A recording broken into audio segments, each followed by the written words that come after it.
Pues seguimos en cuestión de prioridades. Vamos ahora a conocer cómo la Junta de Castilla y León, a través de la Consejería de Sanidad, trabaja en el calendario vacunal.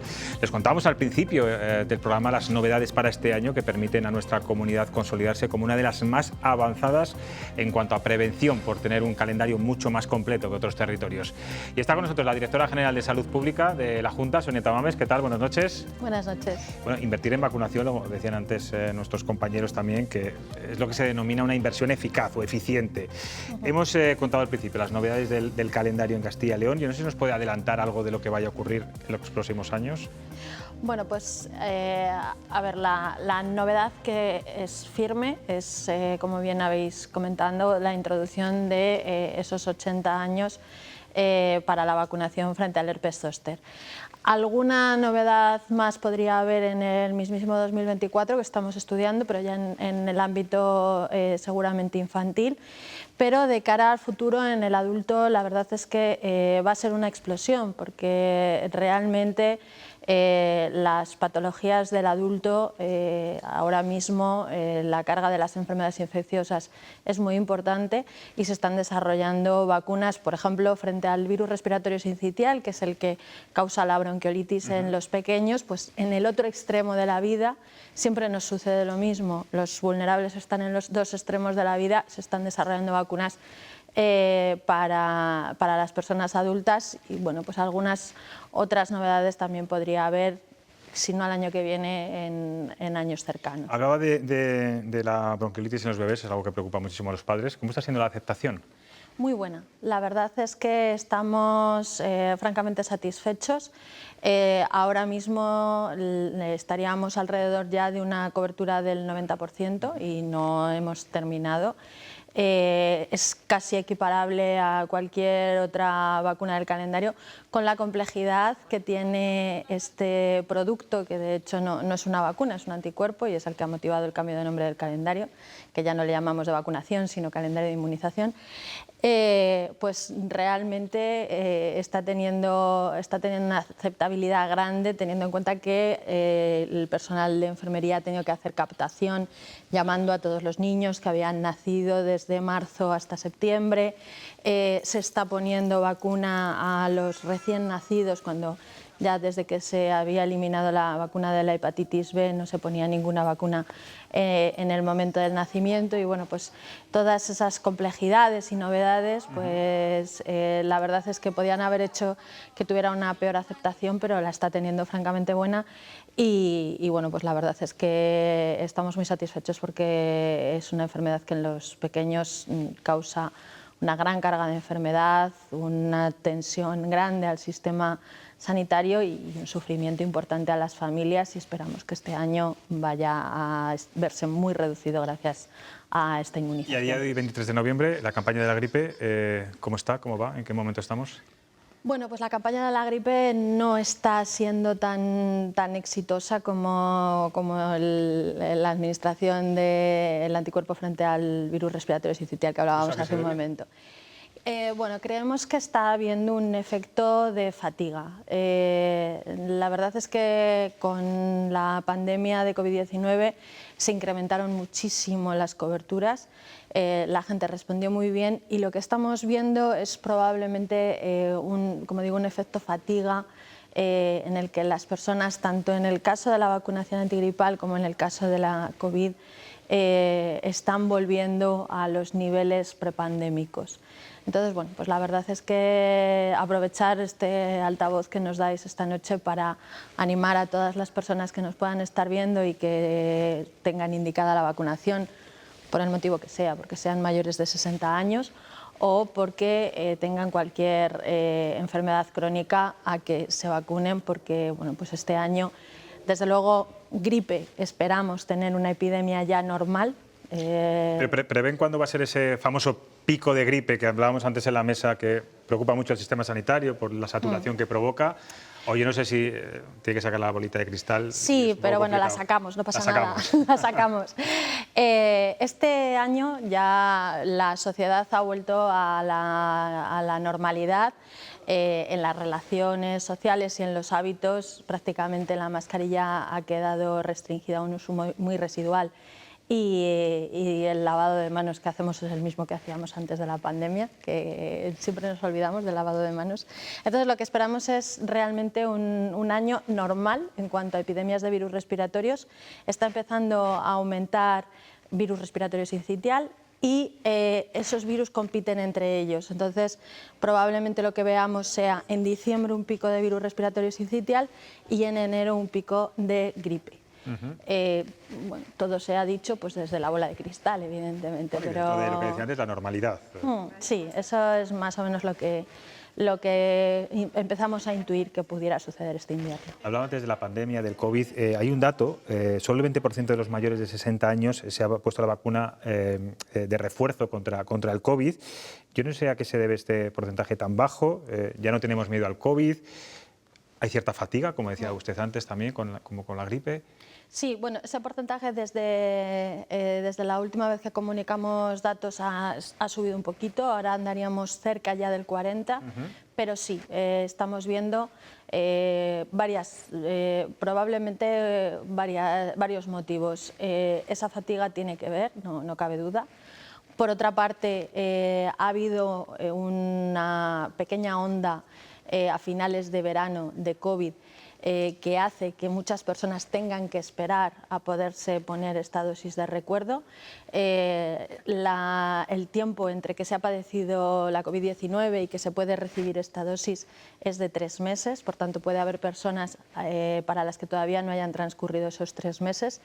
De todas formas, a mí también me gustaría decir que si alguien tiene dudas de si ha padecido COVID, porque puede haber padecido cualquier otro virus respiratorio, que no se preocupe porque la vacuna no le va a hacer daño. Se guardan esos 3 meses porque en esos 3 meses la persona que lo ha padecido de manera natural va a estar protegida y la vacuna no le aporta un beneficio adicional. Es muy interesante, sí. Pero tampoco le va a hacer daño si se la pone antes. Por tanto, si alguien tiene dudas, que se vacune. No pasa absolutamente nada. Y luego, bueno, pues influye mucho, como hablabais también antes, la percepción de riesgo. Vemos cómo las personas dentro de los mayores de 60 años, más cerca de los 60, se vacunan muy poquito y, sin embargo, las personas más ancianas, por encima de los 80, 85 años, se vacunan de manera mucho más frecuente. ¿Y por qué cree, lo hemos comentado antes, pero por qué cree usted que no existe, digamos, esta cultura de la vacunación en esas edades? Y no sé cómo está Castilla y León en ese sentido, si se compara con otros territorios.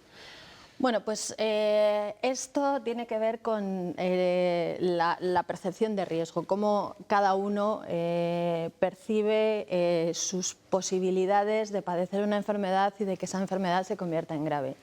Cuando una persona se encuentra, afortunadamente, la gran mayor parte de las personas de 60, 65, incluso 70 años, cuando una persona se encuentra bien, no tiene patologías acompañantes o incluso, aunque las tenga, una diabetes tipo 2, hoy en día con un tratamiento farmacológico puede estar perfectamente controlada y uno sentir que lleva una vida perfectamente normal.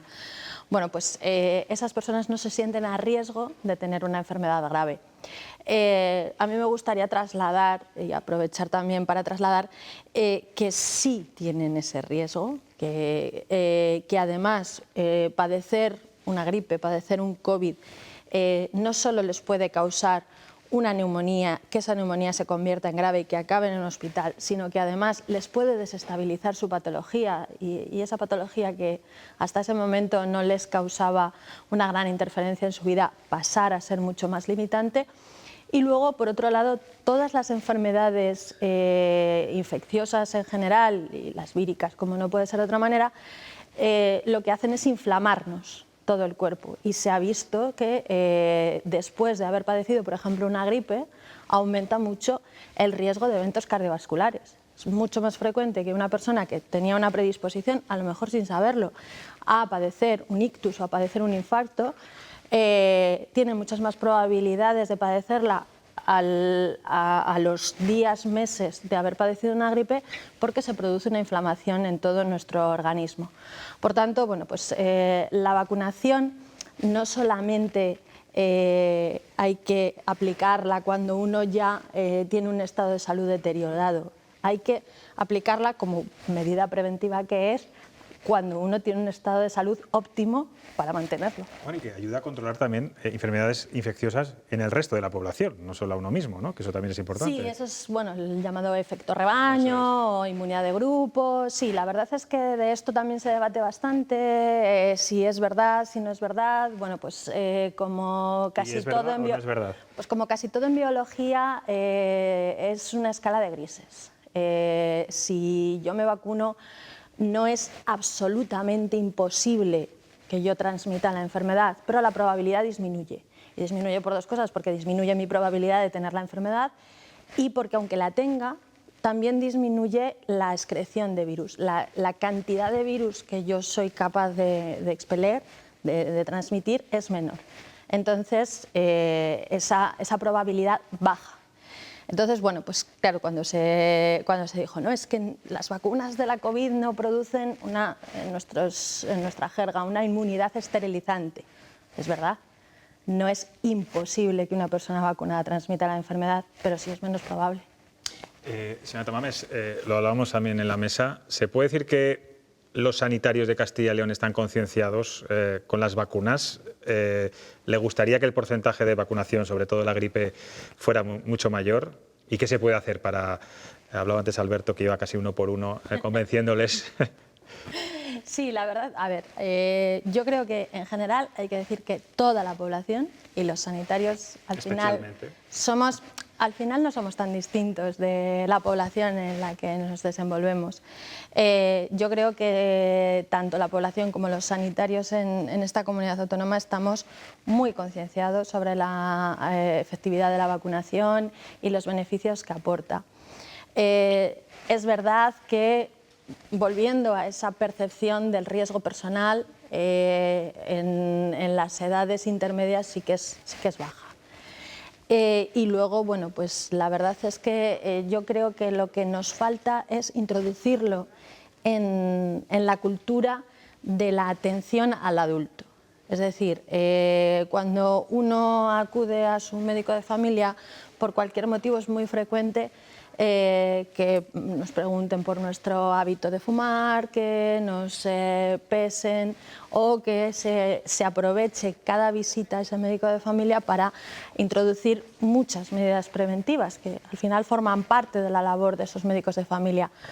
Pues realmente yo creo que lo que necesitamos es que se introduzca en la cultura de la atención primaria, en el adulto también, esa pregunta de ¿te vacunaste de gripe el año pasado? Y si no... O sea, no está protocolizado, digamos, ¿no? De momento. Esto no es una pregunta que se tenga o se exija que se haga, ¿no? No, claro, no.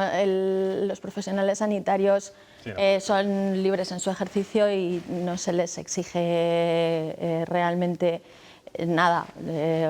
Hay objetivos de gestión, como no puede ser de otra manera, pero ya no es que sea exigible, sino que, bueno, pues es así como otro tipo de actividades preventivas están mucho más imbrincadas en la atención del adulto.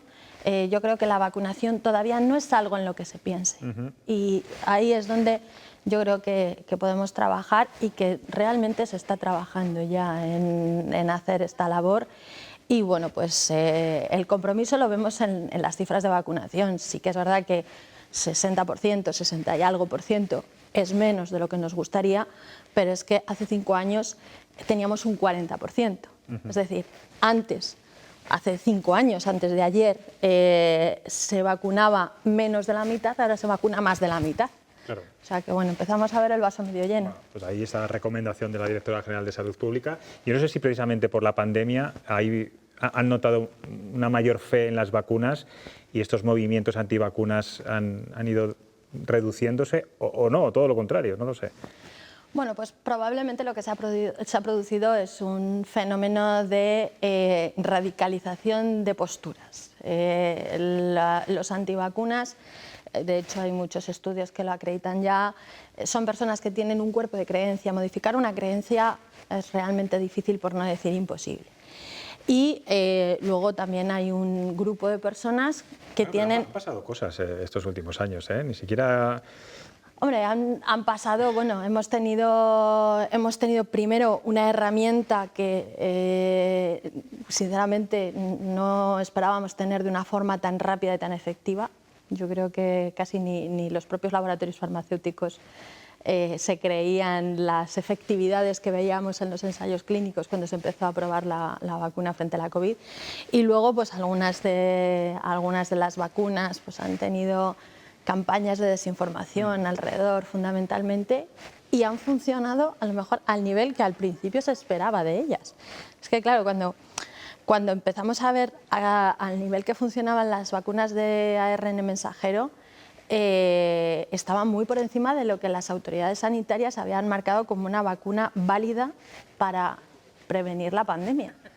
Entonces, claro, competir con valores de efectividad en torno al 80%, con vacunas que estaban dando valores de efectividad por encima del 90%, pues parecían vacunas de segunda.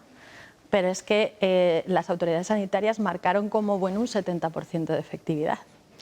Lo que pasa es que, bueno, la verdad es que las vacunas de ARN mensajero superaron todas nuestras expectativas de manera positiva. Y hay quien ha hecho lectura negativa de que otras tecnologías vacunales no fueron capaces de llegar a esas efectividades. Entonces, la verdad es que han sucedido muchas cosas, pero, como digo, yo creo que las posturas han vuelto un poco a su cauce y lo que sí que estamos viendo, bueno, pues es una evolución de la sociedad hacia querer saber más.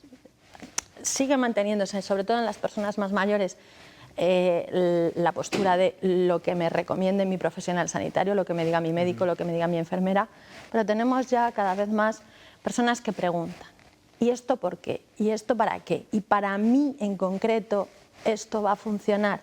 Y entonces, bueno, eso sí que es la autonomía del paciente es un reto para todos los profesionales sanitarios, porque tenemos que tener no solo la formación que necesitamos para desempeñar nuestra labor, sino también una formación lo suficientemente profunda como para explicar las cosas. Sí, porque está muy bien que el paciente sea crítico y pregunte. La labor del sanitario es convencerle e informarle sobre todo correctamente. Sin duda. Pues Sonia Tamames, tengo aquí a tres compañeros, se puede decir así, ¿verdad? Sí, por supuesto. Que también le van a hacer alguna pregunta, seguro que más interesante que las mías, porque saben mucho más que yo. Alberto, por ejemplo.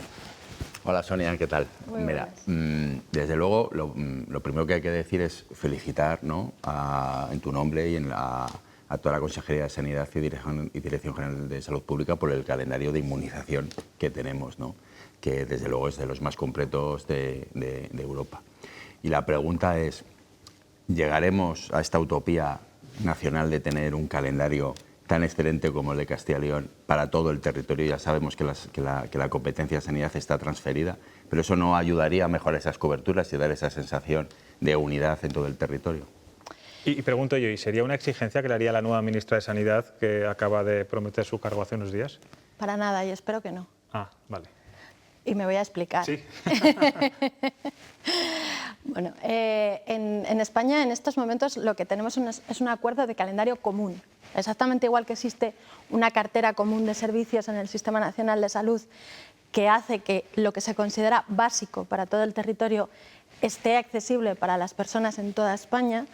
En el caso del calendario de inmunizaciones, porque es probable que el calendario común pase a ser también de inmunizaciones, en el caso de ese calendario lo que tenemos es un calendario común. Quiere esto decir que las comunidades autónomas podemos incrementar las prestaciones que en nuestro territorio y con nuestras características particulares consideramos que son positivas para nuestra población.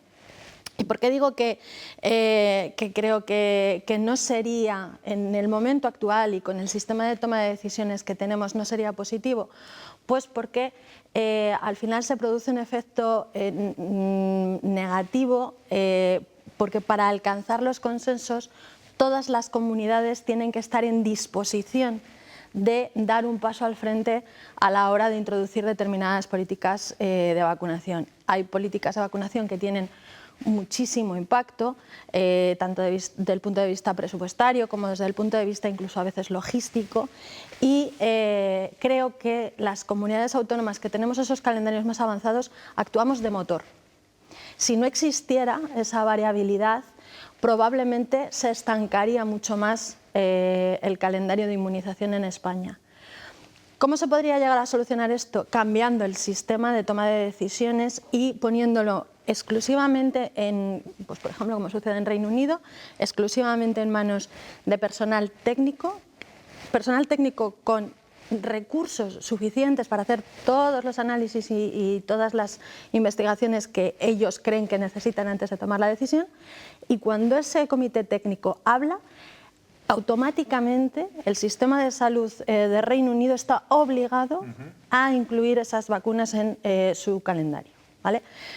Si el sistema de decisiones fuera ese, no habría este problema que estoy comentando, pero con el sistema de toma de decisiones que tenemos en el momento actual, yo creo que las comunidades autónomas, que somos un poquito más pioneras, siempre desde la máxima evidencia científica, pero con una disposición a invertir en la salud y en la prevención de nuestras poblaciones, estamos actuando de motor para los demás.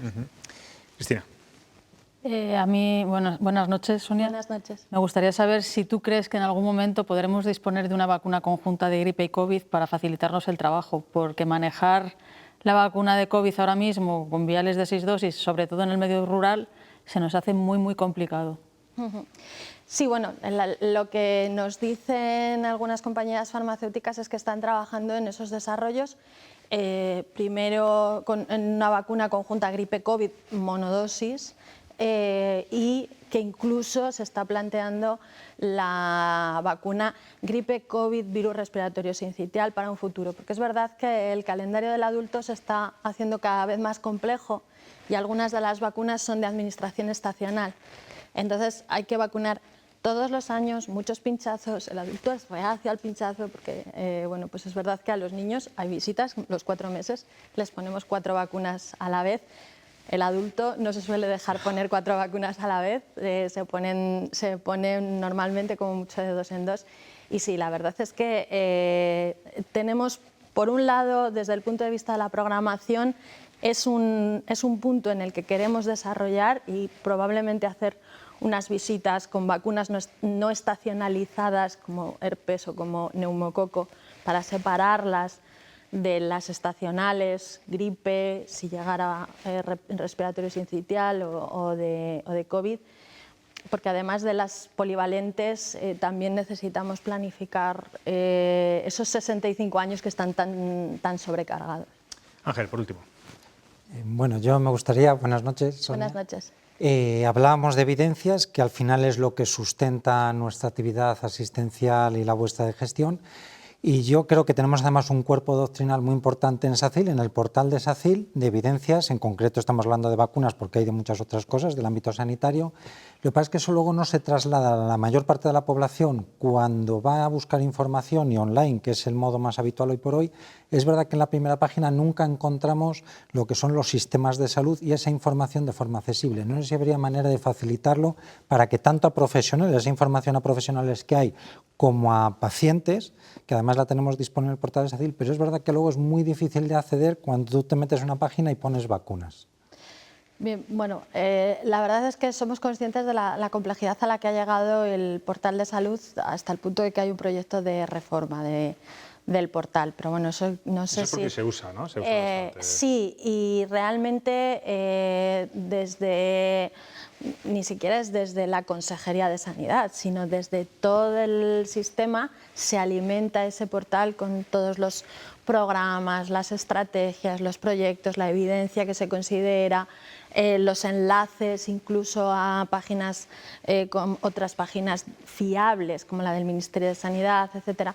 Entonces la verdad es que sí que estamos en esa labor de hacernos más accesibles, más amigables, porque es cierto que si algo tienen los grupos, sobre todo que están en contra de la vacunación, es que dominan el hacerse visibles, el posicionarse. Entonces, efectivamente, sí que existen grupos de trabajo que están trabajando en ese sentido para hacerlo más accesible, porque somos conscientes de que a veces es complejo acceder a la información. Señora Tamames, muy brevemente, ¿cuál sería la principal petición que le haría Mónica García, la nueva ministra de Sanidad, como directora general de Salud Pública? Que no interfiera políticamente en la salud pública, que la salud pública trata de políticas y no de política partidista. Yo le pediría que deje trabajar a los técnicos y que, bueno, pues que si es posible no nos interfieran bueno, pues las luchas que no corresponden a un sector que se juega mucho, porque se juega la salud de nuestros conciudadanos. Y que se politiza demasiado, además, también. Muchas veces sí, la verdad. Señora Tamames, tenemos siempre para terminar este programa un dibujo que nos hace Chema Nieto y yo ya he querido hacer, no sé si un homenaje a las vacunas, pero bueno, va por ahí los tiros, vamos a verlos y ahora lo comentamos.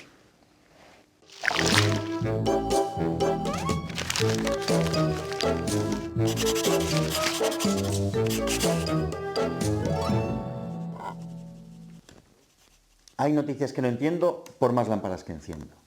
¿Cómo puede haber cada vez más antivacunas? Si las vacunas son el mayor avance en la historia de la medicina, más de 1.500 millones de vidas se han salvado gracias a las vacunas. Por eso, cuando nos encontremos con un antivacunas, ¿qué debemos hacer? Sonreír, mostrar empatía, mucha mano izquierda, razonar con suavidad y en la mano derecha sujetar con firmeza la sartén con la que daremos al antivacunas en el centro de la cara. Con tolerancia, eso sí, pero con mucha firmeza. Ya brilla la actualidad en nuestra comunidad. Bueno, es humor, ¿eh? Es humor. Aquí somos antiviolencia, pero no sé si se encontrara un antivacunas hoy en día. ¿Cuál es el principal argumento para convencerle? Bueno, yo en primer lugar analizaría si es un verdadero antivacunas. Si es un antivacunas, con esa persona no perdería el tiempo. Intentaría neutralizar su mensaje hacia terceras personas. De hecho, me ha pasado. ¿Y por qué digo que no perdería el tiempo? Porque las creencias, como decía antes, son muy difíciles de modificar.